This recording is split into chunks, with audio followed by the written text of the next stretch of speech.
out. I have here with me Nana Fridwa Jemangoforiata. He's a member of the MPP. Thanks for joining me, sir. Good morning to you. It's been a while, sir. Very much so. I was listening to you on Peace FM. Was it yesterday? 2 days ago? Okay, great. Yeah. And then also I have Roxy Nelson Dapamokpo, who is a member of parliament for South Dai. He's also a legal practitioner. Good morning to you, sir. Morning, Roland. Great, and it's nice having you. It's a pleasure to be here. Yeah, we had some difficulties with the MPP on Friday. Our reporter with a sister station at Dome FM went to the headquarters of the MPP.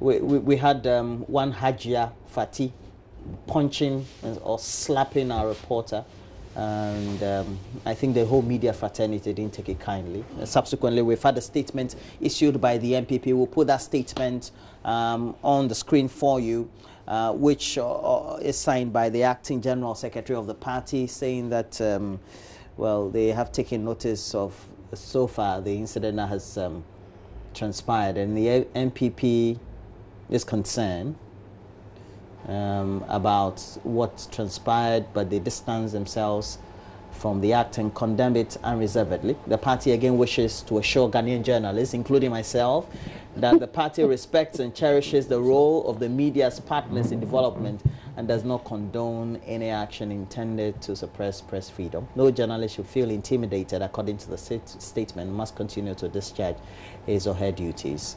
But subsequently, multimedia, we decided to also to go to the police because we feel this is a criminal issue, and we'll bring you an insert from our MD for Multi TV, Santong Singh, and just watch this. We'll come back and do the discussions.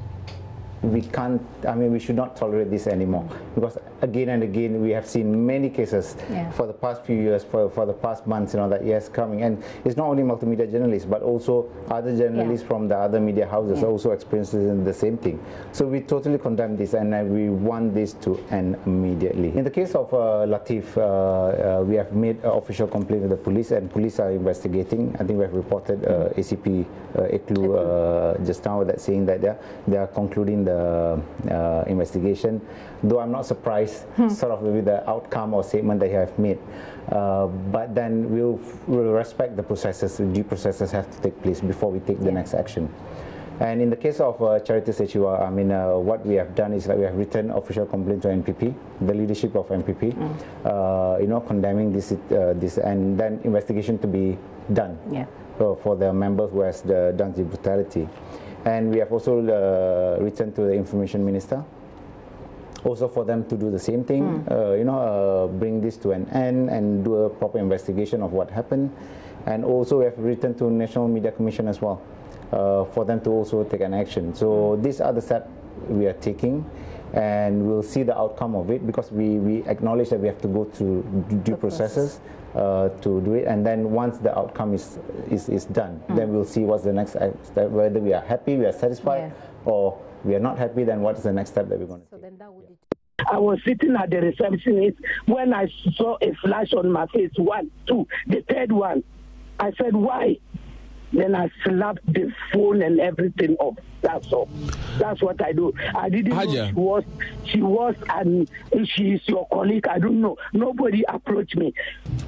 I don't know where she's taking my picture to. I thought it's Sami Crafts women who are snapping me. That's why. And that woman there, she doesn't resemble a journalist. She resembles a woman like me selling onions in the market. I don't know her as. She doesn't resemble a journalist, and she didn't do the work of journalist, because she didn't approach me. She didn't say anything to me. So don't say I've beat your colleague. Also, that's Hajia Fati there. But your comments on all that has transpired, but particularly culminating in the statement from the party. Well, the party has spoken, and appropriately, and so let's move on from there. Nobody has endorsed what happened positively. So for me, I think it's fine. That's that. I think it's fine. Moving forward, There's a mission that I'm on, a personal interest thing. I realize that there are a lot of things, not just this matter, but a host of things that people need to be informed about. And the best avenue for doing that is the media. So maybe there needs to be some discussion continuous, because it's not taught in schools, at least not yet, about the importance of journalism in our makeup. And so what the role of a journalist is. We need to discuss that. People take things extraordinarily personal when they are written about or talked about, and there's a twist to it. I've suffered that on multimedia. People say things that I didn't say and attribute it to me, and they don't retract. All kinds of stuff. And people, so if the flip side is that that's the cause. Now, and in the instance where you haven't done anything to the person, and yet the person reacts, it's based on on not appreciating the role of the person's work. In this case, a journalist. So I think that going forward, we need to open our doors to educating the public on some of these things. What would it take? A minute of your programming or something to throw in a highlight about certain things. Going forward, I think we need that. Yesterday I was on UTV, we're talking about the brutalization. I'm just deviating to make the point. We're talking about brutalization of a child. You know that story where the mother poured. Nobody's engineering the public to appreciate certain things. You know, you think we're, as media, we're wasting time on trivialities? No. Is that what you mean? No, that's not what I mean. I'm saying we should spend time helping us, because the country is heavily dependent on the media, for information, for direction, heavily.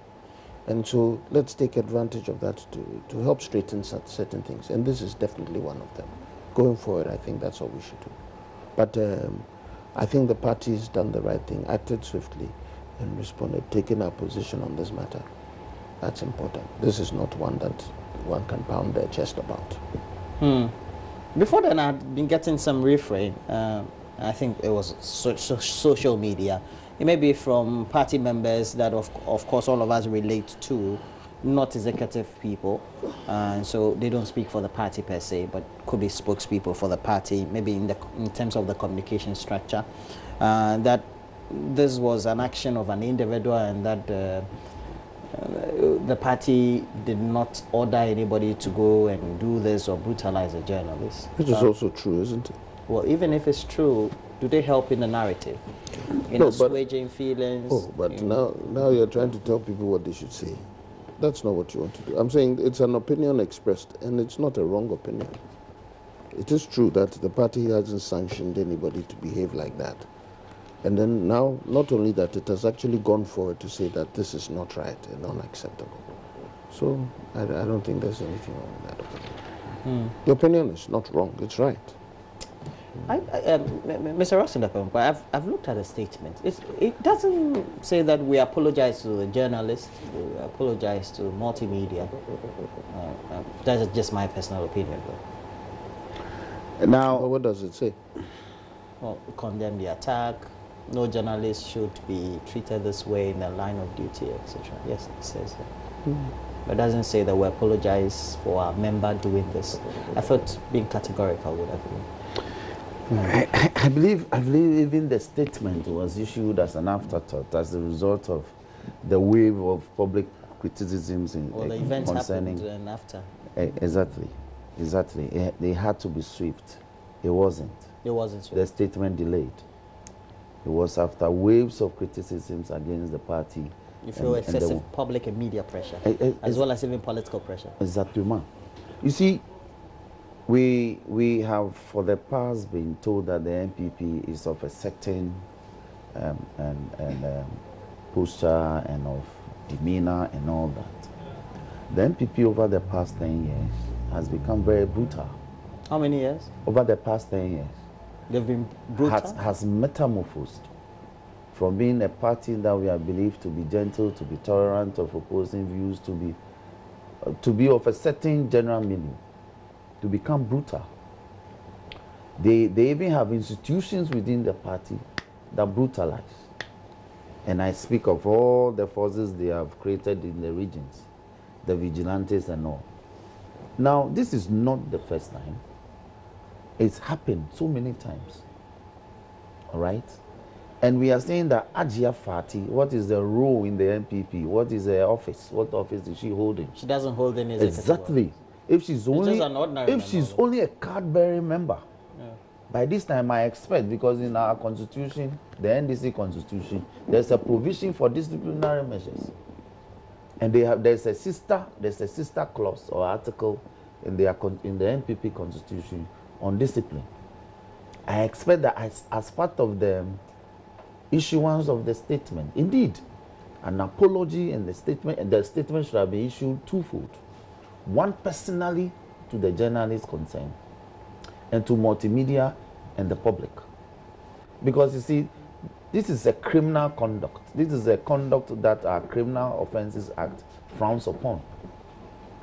And so to that extent, this is a personal matter. The victim that suffered in these circumstances, it's personal. So first we must be assuaging, we must be appealing to her in the matter. So institutionally, they should have taken swift steps to suspend her. Suspend work, but she's a member. Yes. Why? Member, if you suspend a member for what? You discipline for her. For life or no? What? Why? Others have been suspended. But they are of certain categorization. Exactly. You suspend a member. Membership. If members in your party I'm thinking those who have been suspended are of certain categorization in membership. You know? They are just mean members. There's a general membership. So as a general member, if you are desirous of holding office within the party, there are various levels that you aspire, from branch, or they call it ward, and to constituency, and then to region, and to national. And there are also international institutions within the party. If you aspire, you do the appropriate thing when you are elected or appointed, whichever way is applicable, you serve the party.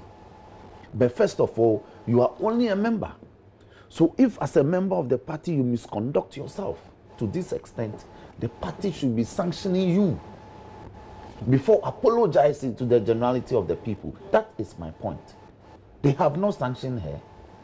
There's no record that she's been sanctioned by way of suspension, or that a small committee has been set up. That maybe it was not communicated. Or that we need to know. The matter has generated. It has become a public issue. It's become a public matter. It's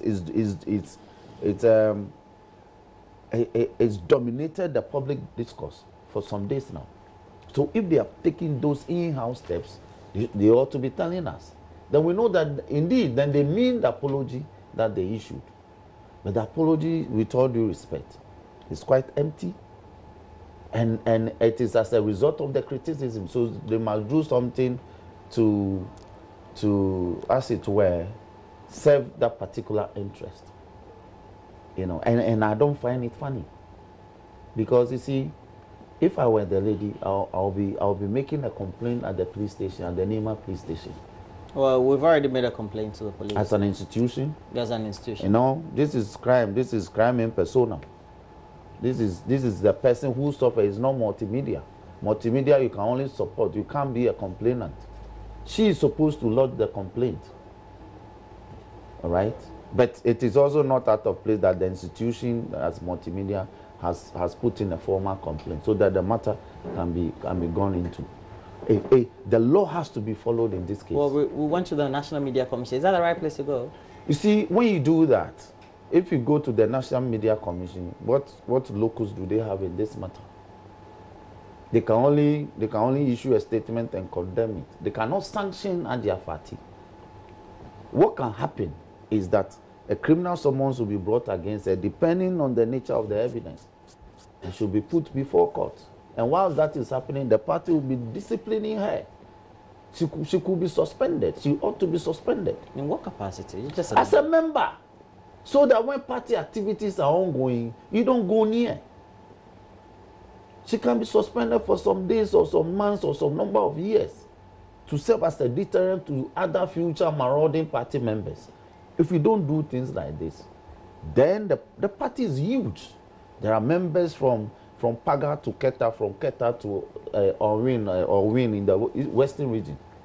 When people misconduct themselves, how do you discipline? There are structures. And so the party structure must function properly if we really mean business. Nana Frederick Fiata, is it possible that member could be suspended? I'm bothered that you've entertained this commentary and you are bothered? Yes. Oh, he's entitled to that opinion. I'm saying that I'm bothered that you have entertained this commentary. I didn't say he shouldn't speak. I think that it's a platform that can entertain this. You see, and I'm also bothered that you're not even interested in my reason. Let me finish. First of all, his opening statement was very political. Does it serve us as a country on this particular matter? I was very quiet when you were speaking. This is a political matter. I was very quiet. This is if a it is political, I am going to take you down that line. So all right, please, this is a political matter. I was very quiet because I knew what you were doing. This is not religious. This is not a religious matter. You didn't tackle the issue. You don't want to hear it. You went around it in circles. Because it should not be political. Why? Didn't it happen in your head office? Listen to what you said. You said over the last 10 years. Yes. In the previous 10 years, what was the MPP doing? It was not behaving like that. Why? Because it was not in our nature. Why is that in the recent 10 years? Because your party sets up people and call them Azoka boys. You empower somebody called Azoka to be a regional chairman, and then he has boys who beat people. Why didn't you say anything about that? Were you beaten? You. Why? Were you beaten? I have to be beaten before I complain? No, so you are saying it. Were you ever beaten? Were you ever beaten? You recognize nobody. Nobody did. By your own words. Nobody. Why can't you be civil on this matter? When you were talking, Nana Fredua. Nana Fredua. You have to be drugged. No. He has to be drugged. You are not being civil. You are not being civil. It's not.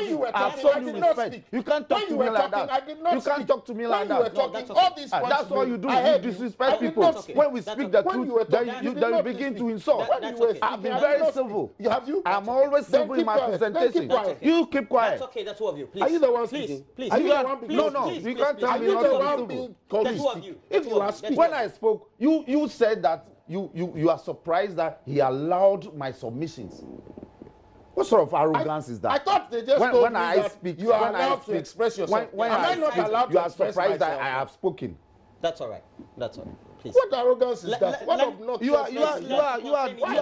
are displaying arrogance. When I have spoken, then you say that you are surprised that he has allowed me to make my submissions. The two of you, please learn to contain each other. Please let him make his submission. We have. Let him make his submission, and he's already made his submission. No, are you giving him another round of time for submission? He was making his submission. Is it a rebuttal? And then you is it a rebuttal?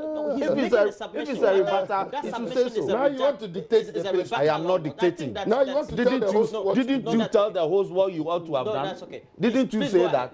Why is it that when you bring the standard, they apply it to you, then you are running away? Please, relax. You're very uncomfortable with the truth. No, you are uncomfortable. That is why you came charging back. You are uncomfortable when I exposed you. So you're saying that the MPP has become or adopted this posture over the last 10 years, as he alluded to, let me start all over again so the you 10 can years get before now. Let me start all over again so you can get the flow. First of all, my challenge is why you tolerated the politicization. No, he's entitled to that opinion. Very fine, if that's what you think. But does it help Ghana? That was my question. You was making a submission. I'm saying, does it help Ghana? Because this is not a matter that is only the MPP that's guilty. What did he say that didn't help Ghana or doesn't help Ghana? Because now I'm going to rebut. And that's not the point. The point is that we have a serious matter of violence against journalists. Should we tolerate it? Does it matter which angle it comes from? He's condemned the violence. No, he was busy attacking the woman and the party. And you listened. And he says that over the last 10 years. I'm saying if that's fine, let's go down the last 10 years. Why not the previous 10? Because the NPP has been around since 1992. Why not the previous 10? And the last 10 years includes 2018. So back 10 years is 2008, 2009. Because President Kufuor wouldn't tolerate it. You see the intolerance, the obnoxious there. Listen, he's making over the last 10 years, when you institutionalize Azoka boys, the least opportunity when you institutionalize Azoka boys, what do you expect? That people should sit down for you to slap them easily? That's what happens. And then so the MPP also institutionalized. You see, you're not listening to me. I'm saying that is why you shouldn't have tolerated it, because that is what will happen, and it isn't good for us. That's what I'm arguing. I'm arguing that what is not good for us? It isn't good that we should get to a situation where people are being beaten because they are journalists. Is it good? Yeah, but so why are you asking me? I'm saying. Well, he's here. I'm saying that that's the history, and it isn't good for us. So the best way is not to talk about one party versus the other. Why? By his own submission, he admits that NPP does not have that history until the last, according to him, 10 years. What has generated that in the last 10 years? Maybe self-defense, because previously media houses did not find it prudent to put it on air when NDC people attack them, or when NDC attacks NPP, or whatever it is those things happen. They don't find it prudent to deal with it the way today. You've brought your MD. And I'm not saying it's wrong. I think it's right. I think the pressure is fine. We need to change our society, and that's the way to go. But I'm saying, why is it that previously it wasn't the case? So if we've now evolved, if we've now so-called NDC boys, what benefit will it be? What will the benefit will it be? Because you're encouraging the discussion, and I'm saying it's not good for us. No, you made a statement. Benefit? Yes, I'm saying what benefit? I gave you one fundamental. I said that they are Zoka boys. And it's named after Azoka, who was... So I don't have to question that. No. But as far as I'm concerned, I've also been around for some time. I know all the steps that have been taken to improve the situation for journalists to operate in. And if the situation over the last 10 years is a spectacle of what has transpired from the last 20 years, then that is not fair, is it, for journalists? The Azoka boys were not party boys. That's okay. Listen, that's okay. You have gone ahead to create over 15 party institutionalized bodies. Please, that's okay. Let's make a submission. Now, please, you're missing... Wind up. Yeah, well, let me... You're missing my point. Please wind up. My point is, or maybe I should just keep quiet. I'm trying to wind up, and you keep asking me questions.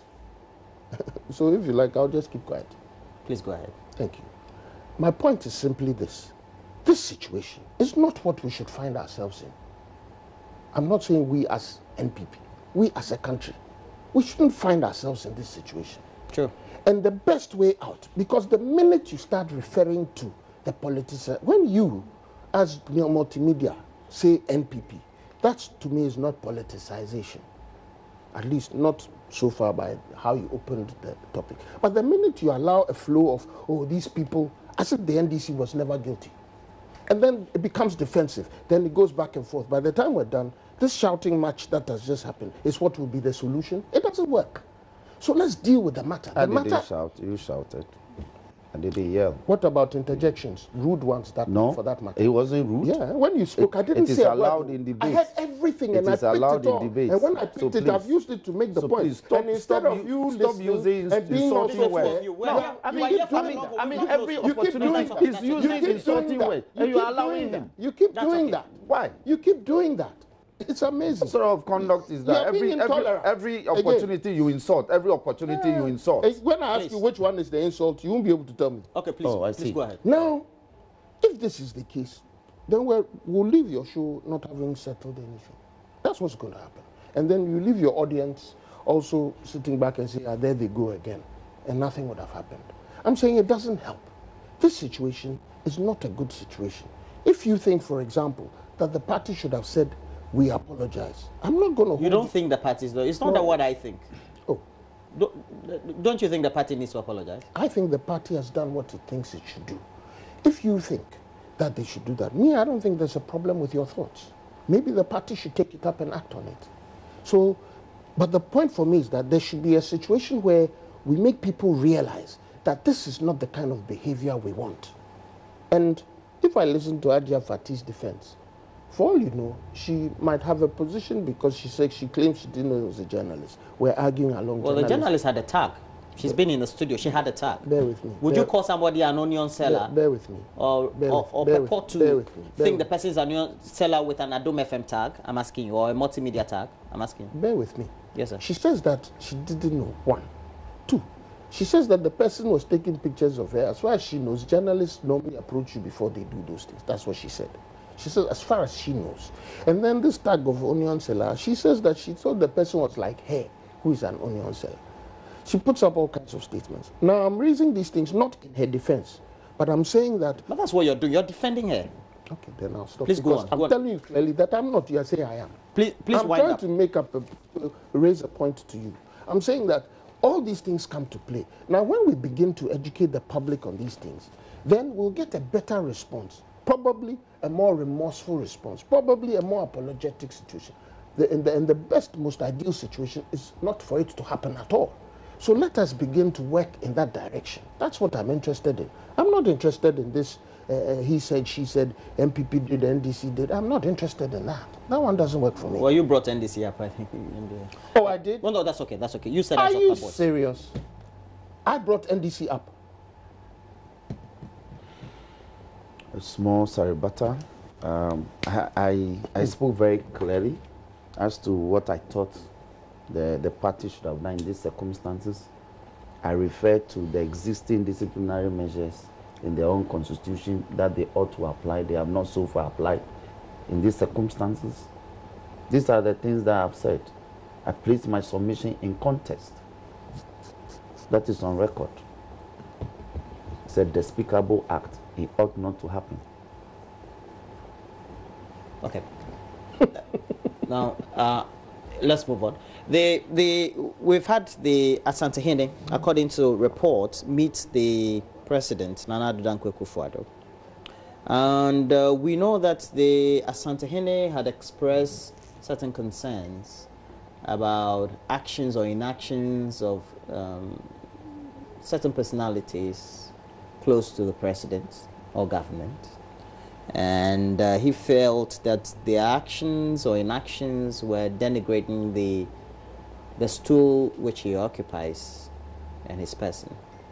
And this very meeting with the president and as well as the Otumfo will put issues and matters into proper context and assuage your feelings, won't it? Nana Fredo Ajima Fayata, I start with you. Well, I hope so. It's an uncomfortable situation. Whatever it is that has been discussed by the president, I think as far as I'm concerned, when they say opening kasana in Siasa, for me it applies here. When they have met and whatever it is has thought out the situation, we must let sleeping dogs lie. I'm not interested at all in this discussion because it doesn't help anybody. Nobody. Nobody. It doesn't help anybody. And so I'm humbled by the fact that the two leaders have met and they've talked about it. And that's what matters. Well, I heard about the issues when I was in the constituency.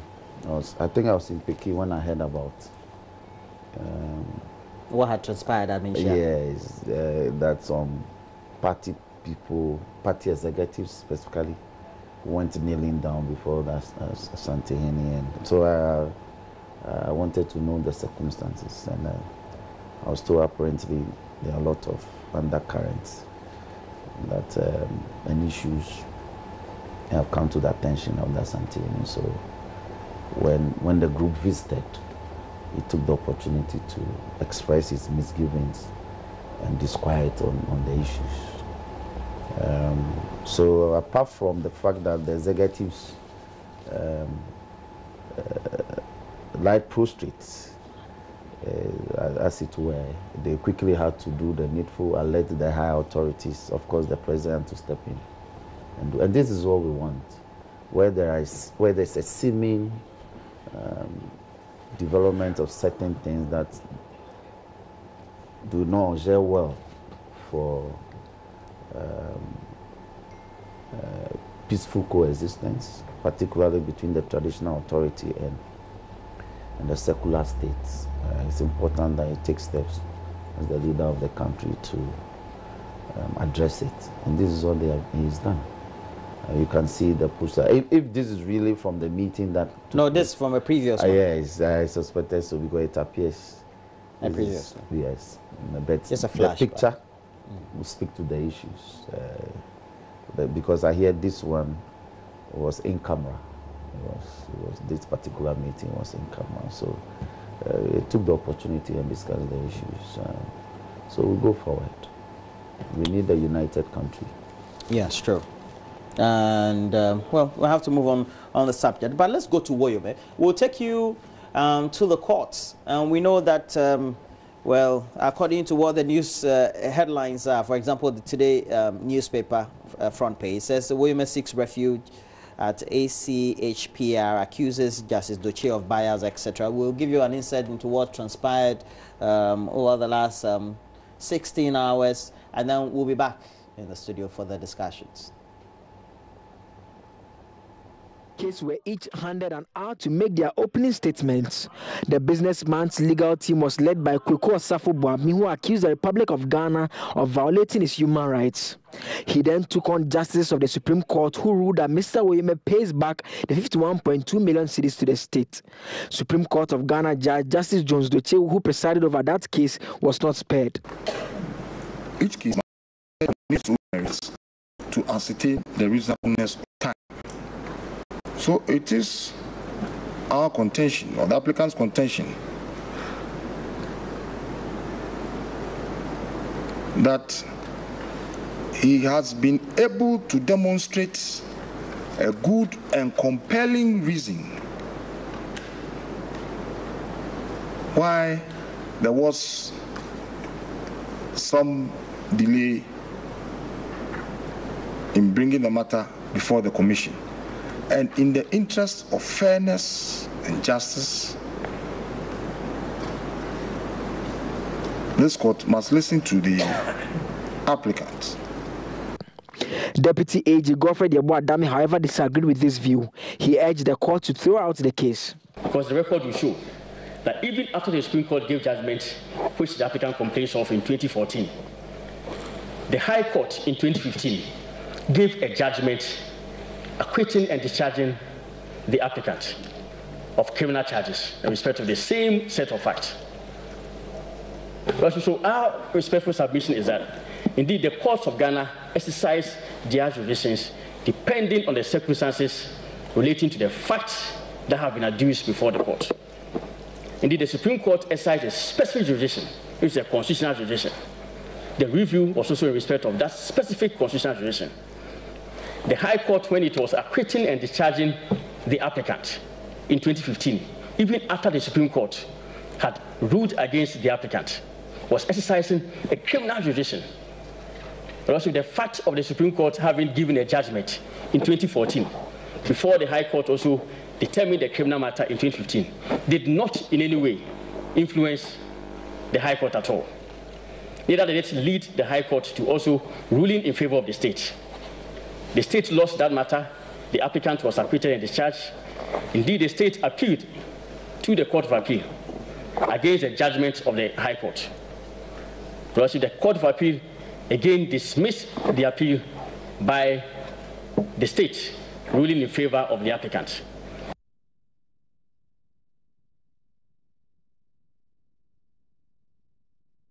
We know that the graphic, for example, says the Supreme Court wasn't fair, Woyome telling the African Human Rights and People's Court. But let me start with you, Lawyer Dafia Makpo. But yes, but it also means that the gentleman, the applicant, says he has a genuine case. And what's the relation with what we have before this court? And an earlier ruling, I know, which had said the government of Ghana should stand down the way or processes by which it was trying to retrieve that money. That's recover that money in the first place. Now, a bit of history. You know, I was in this matter for about 2 years initially. Okay. At my former firm, Haibo Jabin, we were in the case for about 2 years. So I'm still known as Woyome's lawyer. Oh, okay. Those were in that respect. Yes. Now, the state has done two things in respect of Woyome. First, they instituted a criminal action against him for the sets of facts in this matter. Now, the High Court that tried the matter acquitted and discharged him of the criminal charges. Then the state decided to appeal to the Court of Appeal. The Court of Appeal again, because one of the key grounds of appeal by the state was that the judgment was against the weight of evidence adduced. Now, when an appellant canvasses this ground before an appellate body or an appeal court, what it means is that by the rules applicable at the Court of Appeal or at the Supreme Court, they have the power to try to look at the case as if it's on trial afresh. Okay, they have to again take a holistic view of the evidence. So that's what they're doing? No. Okay. It is outside of Ghana. What's happening is outside our jurisdiction. Yes. Now, the Court of Appeal went into the matter and indeed upheld the decision of the High Court. Of the High Court. But they went further to discuss the merits of the whole matter and the demerits. So there are a lot of key pronouncements in that Court of Appeal judgment.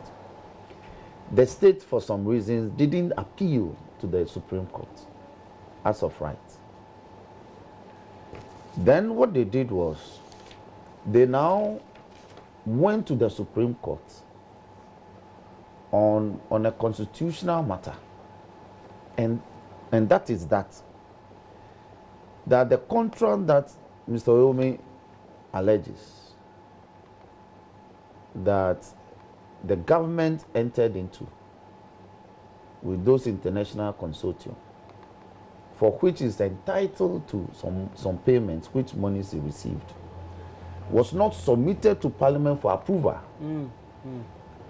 And for that matter, it was nullified, as it were, or was illegal.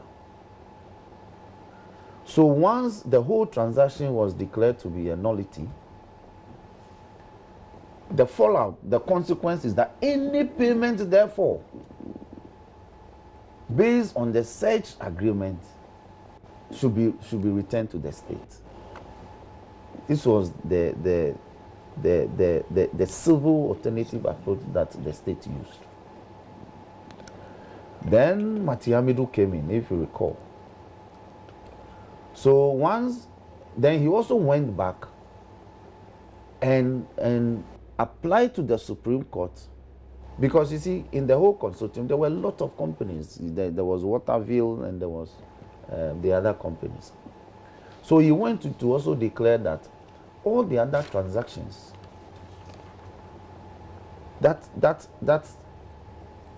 occurred around this project should also be declared unconstitutional, because he didn't seek parliamentary approval. And that was also declared so. So he now moved the court. He brought another application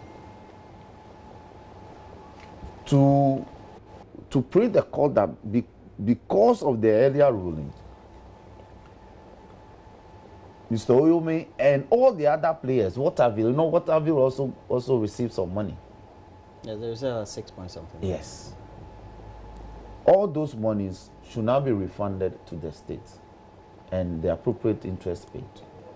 So this is where Mr. Woyome and Matiamidu had clashes in the law. Now, Woyome resisted these applications and says that the fact that the agreements were not submitted to Parliament does not nullify it.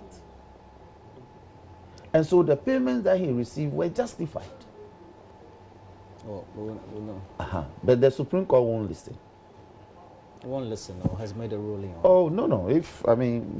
They won't hear him. They won't listen to that. Okay? They refuse. You will not give him. Yeah, they will not. They refuse to be persuaded by that argument. So they granted Matiamidu to now levy execution. Now, the jurisprudential difficulty is that being an interested party, Okay, he described himself as a citizen vigilante, being an interested party. Therefore, he had difficulties in levying execution because it's the state that must levy execution. So he wrote to the Attorney General that they should take steps to levy execution of the judgment. And we know where we are now. Now yes. we are where we now. So Mr. Woyome is saying they are using. So Mr. Woyome appealed to this. He applied before this court, that is the African Human Rights Court, yeah. And said that Ghana is using a judicial process to infringe upon his human rights. So this is just the first hearing? Yes, this is the application. This is the application. Now he got the process served on the state. Now, even though the state had been served with the process, they again entertain an application from the state now to actually recover or to get his properties valued and sold, to realize the though he was with this, yes, this court.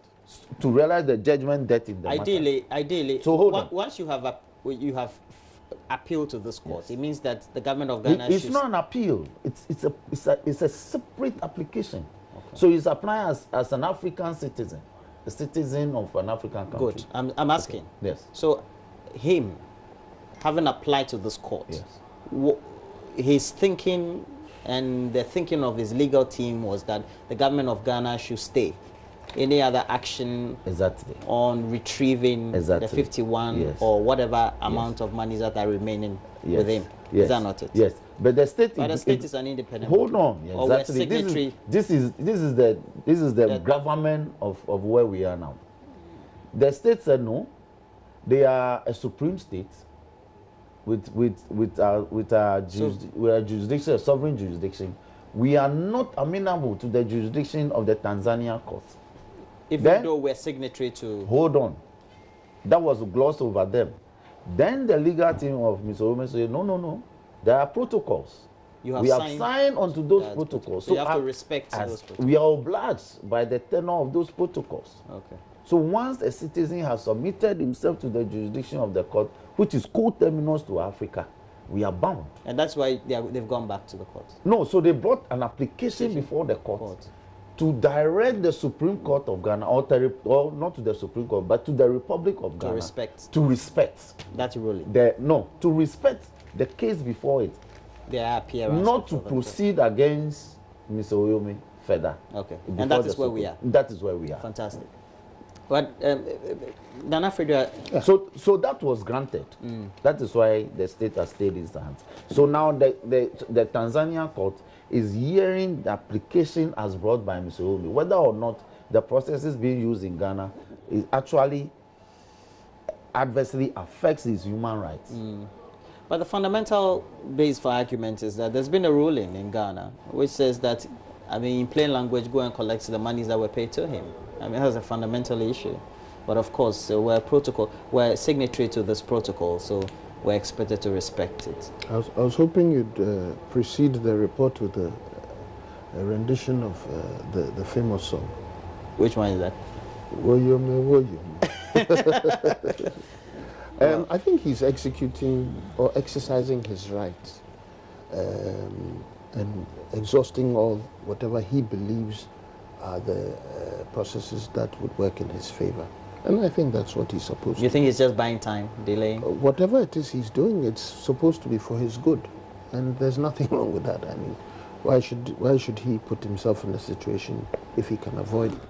So it's interesting. And what it does, I think, is that apart from whatever other thing that he seeks to achieve, for the rest of us, it's an enlightening process because we get to understand how the legal processes work. So I think on the social side, that's a benefit that he's rendering to all of us. On the specific matter, he's supposed to pay, and he doesn't want to pay. That's a fundamental truth. Bottom line.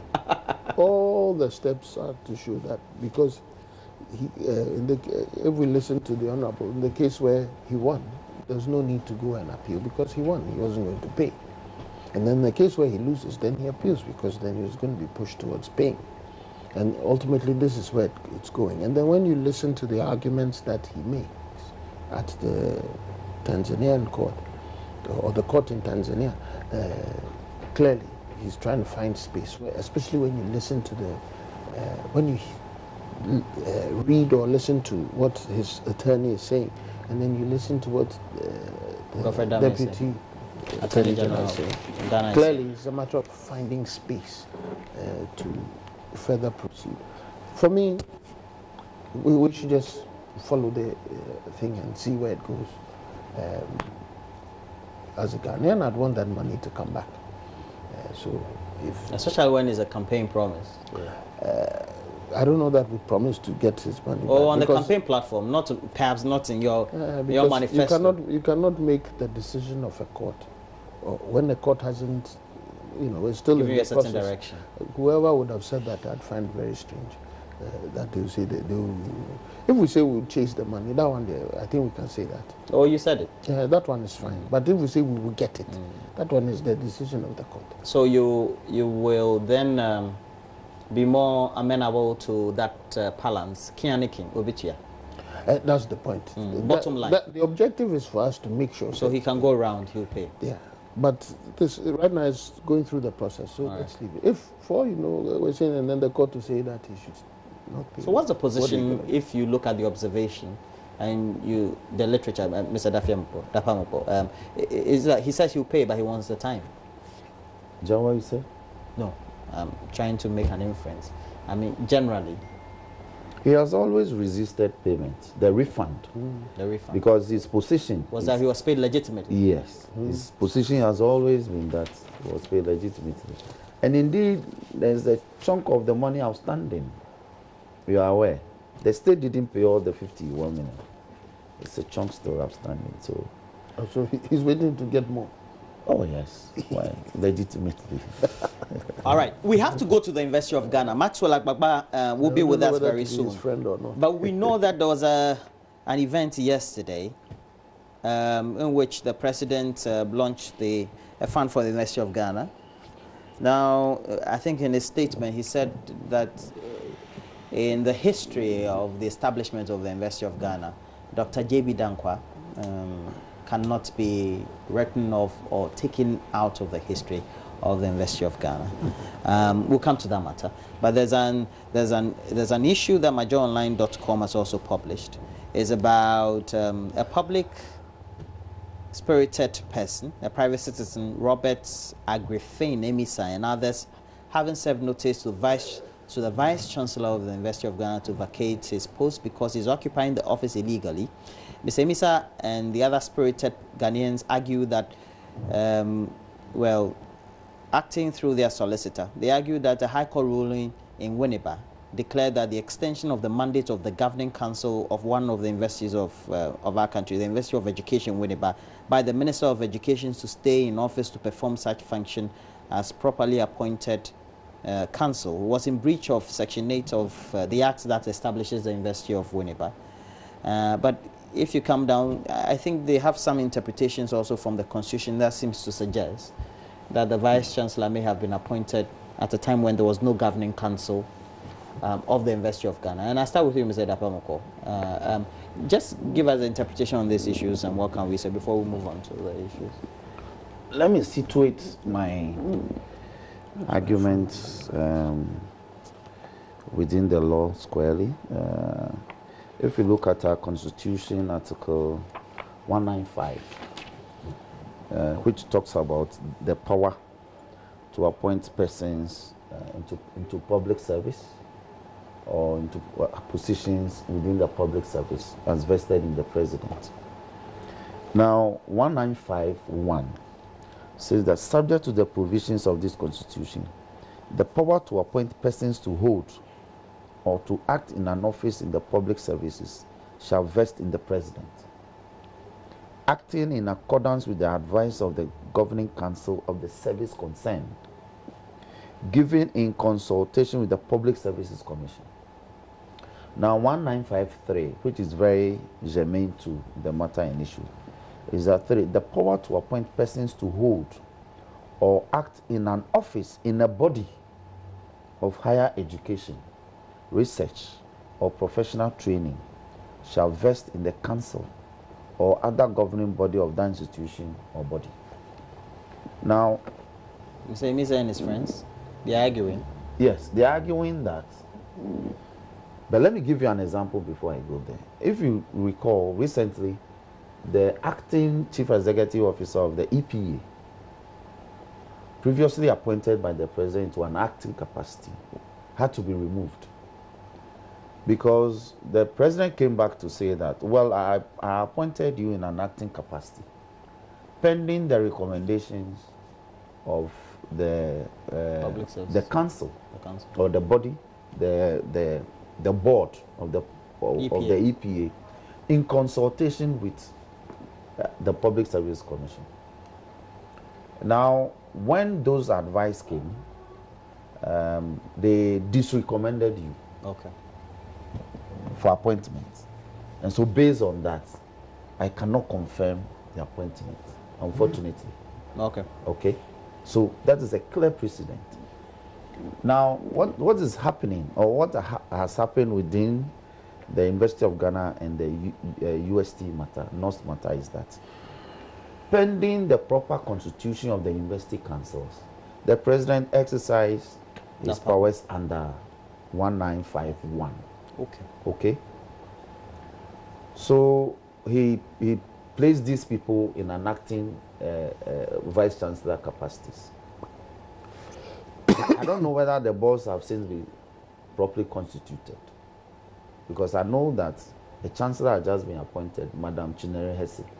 So it means the board has properly been constituted, because they have now been. The chancellor chairs the university council. But these people are saying, per the judicial decision, in respect of the issue is still ongoing at Winneba, these two appointees occupying that position. No, these two appointees who are acting and who are functioning in an acting capacity should step aside for the board to do the proper thing. All right.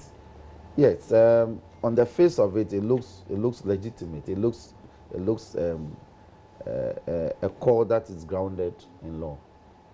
But you see, the board, the council has the power to ratify the appointment so made by the president. Okay, so it means they can do that now? Yes, okay. It is what is happening is a voidable situation. So what they are doing is infutility? Well, yeah, but it's a good exercise. Okay. Because some of the boards don't do it. It's not infutility. It's not infutility.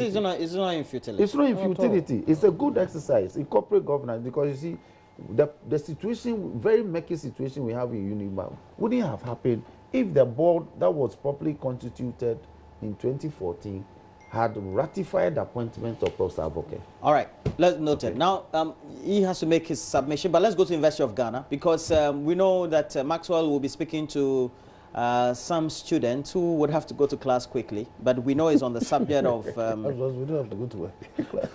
Yeah, and they have to go to work too. It's on a comment the president made about how we need to place in proper history the role of Dr. J.B. Danquah in the establishment of the University of Ghana. It sent social media and other discussion platforms agog that the president wants to change the name of the University of Ghana.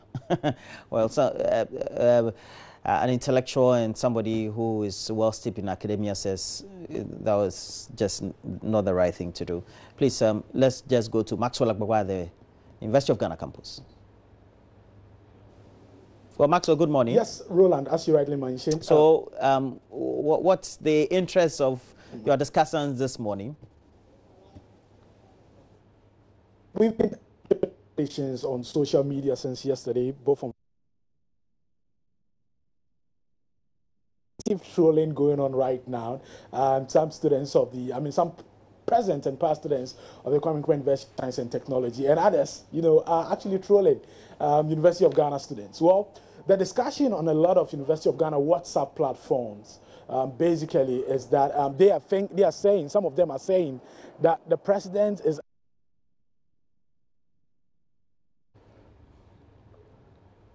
seem to have lost the feed. Nana Fridwa, this subject, J.B. Danquah, formation of, and the commentary now that is concluding the president wants to change the name of University of Ghana to Dr. J.B. Danquah, University of Ghana. Okay, but just quickly on the previous issue that you just, the matter of it not being in futility.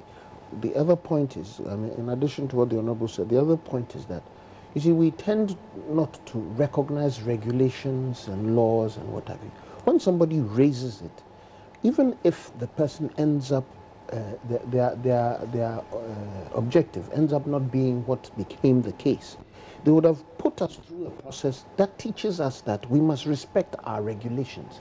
And this is one of them. Not to repeat that again. Not to repeat it again. So what we're going through is important. Sometimes that end result may be not in your favor, but the process is in your favor, because that's, if you notice, even on the Woyome thing, I said that even what he's taking us through socially is good for us, because it emphasizes that there are opportunities for justice. You know what I'm saying? So that's crucial. On this matter of JB Danquah, there are a variety of things that must be looked at, and then look at Dr. Danquah himself. As Ghana, and I say this with all the humility I can muster, as Ghana, we need to recognize those who do things for us. When somebody becomes a member of parliament, just winning the election is worthy of respect. We don't cherish all of those little things, let alone the big ones. We must begin to do that. It will help us socially. On the specific matter of this case, the history is this. The colonial government was trying to take a decision on where to establish a university in the colony, West Africa, British West Africa. They had research done. There were two reports. There was a majority report and a minority report. If my memory serves me right, I need to go and verify. The minority report said that they should establish a university in Ibadan for the whole of West Africa. And then the majority report said that certain colonial areas could have their own universities. The colonial government decided to go with the minority report, which said they should go and establish the Ibadan. Dr. Danquah, on citing that report, said, but we are capable of setting up our own. The colonial government's challenge to him and whoever made the arguments was that, well, we don't have, where's the money? So Dr. Danquah now goes into the country and rallies all our cocoa farmers, makes the point that we need this institution in the country, and so they should help. So they helped with their money, hence Equiafo Hall. That's why we have Equiafo Hall. It's dedicated to the fact that it is the farmers whose monies established the university. And the argument is, as Dr. Danquah who mobilized them. Dr. Danquah's history includes being, they call him doyen of our Gold Coast politics. He's also Equiafo Adamfo, because his other history is that he mobilized them so that we could now have CMB, Cocoa Marketing Board, so that the product will be pushed through the right avenues and all that. So that's the history. We should take away the political influences. The reality is that these are things that he did. Therefore, in the scheme of things, is it fair or not? For me, it sounds like the thing to do. There's nothing wrong with this. Supposing, let's say, the president wants to change the... There's nothing wrong with that. In fact, I'd love it if he did. If he changed the name of the University of Ghana to Dr. J.B. Danquah University. I mean, I have no problem with that. I don't see anything wrong with it. You see, if we don't begin to... The world has evolved. As a community, our sociocultural character does not monumentalize in individuals beyond naming, so that somebody names their child after somebody as a way of monumentalizing their memory. But now we've evolved, and the reality is that some of these things we've learned from other places need to be established. Otherwise, we tend to forget. This history I've given, not too many people know it, even those who've been to the university and left years ago. So it's, for me, it's a humbling situation. We shouldn't, that's how I see it. Yeah, I'll give you only 3 minutes on the subject. Yes,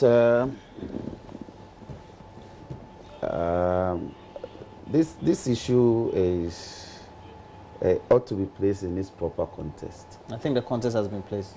Yes, he did some context. He doesn't think it's the proper context. Yes. That's what he's saying. Yes. Oh, that's what he's saying. No. Yes, because you see, there's nothing wrong. Because when I said his earlier, you didn't understand. Now you're saying mine, you don't understand. Because you see, the history is that from about 45, there were discussions and agitations.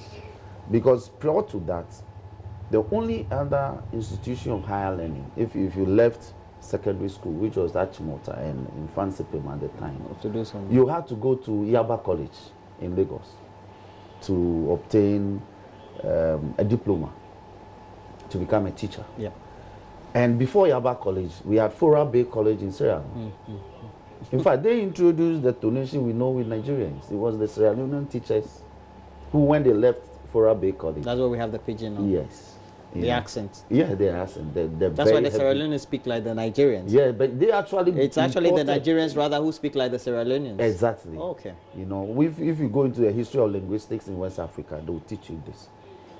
Now, when in 1947, the agitation came to a head, two commissions were set up.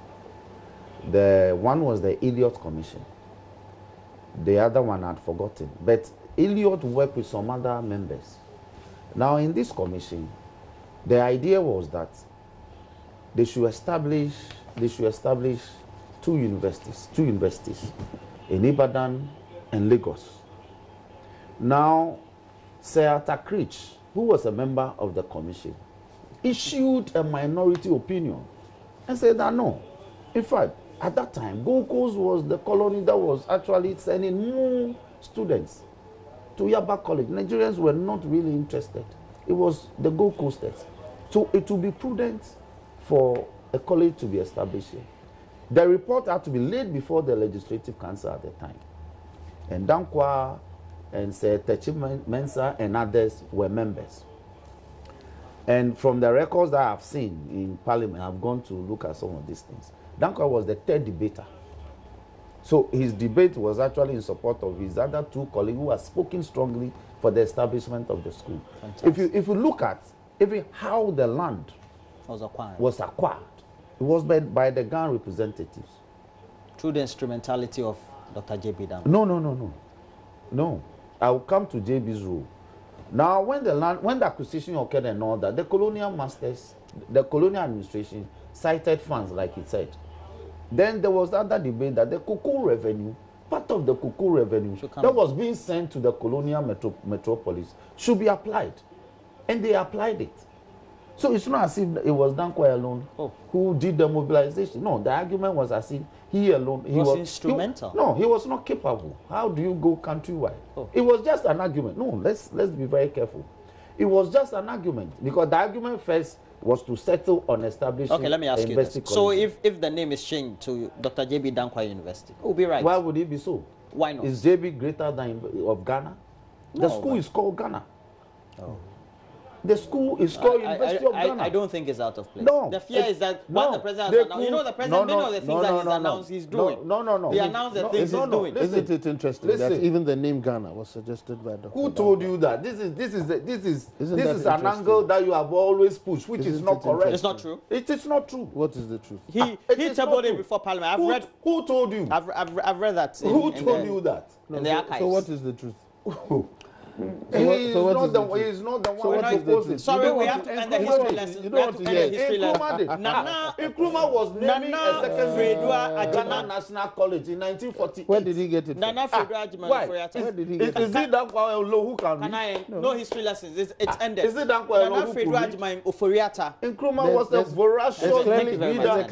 There's a certain distinction for Dr. Danquah. No. I love him. I love him as a very brilliant lawyer at the time. I love Danquah. Roxanne Nelson. But his role in everything else Member of Parliament for South Dine. Thank you. Good morning to all of you. And thanks for passing. Let me say hello to my South Dine people. Peki, Kpali, Kweve, Tongo, Gemini. Me too, I want to say hello to all of them. We have premise issues, but it's being stabilized. So Nanado is working. Nanado is working. Premise issues resolved. Me too, I want to greet all the South Dine people. I talk with the guy of Peki, Glengo, I greet you. That's right. Talk with me too, I want to greet all those people he greeted.